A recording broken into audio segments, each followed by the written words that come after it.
მმართველი გუნდის საარჩევნო სიის ფორმირება აქტუალობას არც დღეს კარგავს სპორტსმენ და მსახიობ დეპუტატებზე. ირაკლი კობახიძის მწვავე განცხადების შემდეგ საპარლამენტო უმრავლესობის მსახიობი წევრები ბიძინა ივანიშვილისთვის ერთგული ადამიანების ჩამოშორების მცდელობაზე მიანიშნებს და ახსენებს სიტყვა შაუგნელ ძალას.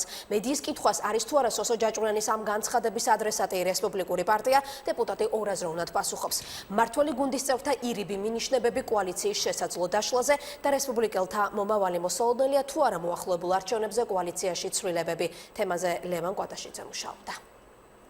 როგორი კონფიგურაციით გადანაწილდებიან კოალიციაში შემავალი პარტიები 2016 წლის არჩევნებისთვის. ქართულ ოცნებაში მოლაპარაკებები დაწყებულია. სანამ საარჩევნო სია დაკომპლექტდება, კოალიციის ზოგიერთი ლიდერი საჯარო განცხადებებში გარკვეულ მინიშნებებს აკეთებს. ოცნება მინუს რესპუბლიკელები. კოალიციის სავარაუდო დატოვებას რესპუბლიკურ პარტიაში ჯერ არ ადასტურებენ და განმარტავენ, რომ ამ ეტაპზე პარტია მხოლოდ საარჩევნო სიის კანდიდატებზე მუშაობს. რესპუბლიკელებიც მუშაობთ საარჩევნო სიებზე, ჩვენს კანდიდატებზე.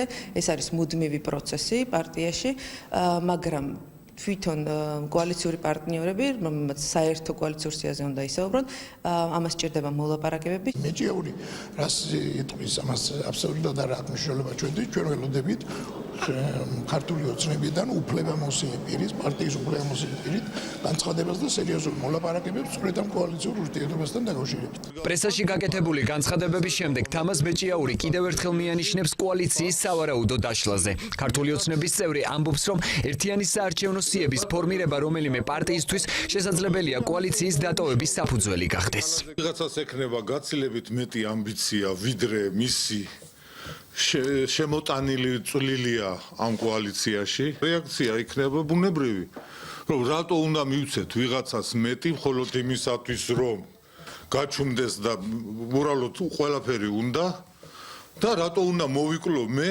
ვიღაცის სასარგებლოდ, რომელიც მე მადლობასაც არ გადაგიხდის. ის რომ კოალიციაში შემავალ პარტიებს შორის საარჩევნო სიების შედგენამდე უკვე არსებობს დაპირისპირება გარკვეულ ძალებს შორის, დეპუტატ სოსო ჯაჭვლიანის მიერ ბიძინა ივანიშვილისადმი მიწერილი წერილიც ადასტურებს. ხომ არ მივდივართ იმისკენ, რომ სპორტსმენებს და მსახიობებს და რეჟისორებს უნდა გადააბრალონ ის, რასაც თვითონ ვერ არმევენ თავს. უნდა ვკითხოთ ბატონ კობახიძეს, ვინ იყო ეს კოლმეურნეობის თავმჯდომარე. სოსო ჯაჭვლიანის ამ განცხადების მიუხედავად ოცნება საპარლამენტო არჩევნებამდე 10 თვით ადრე სიის განახლებას და კოალიციის შენარჩუნებას აანონსებს.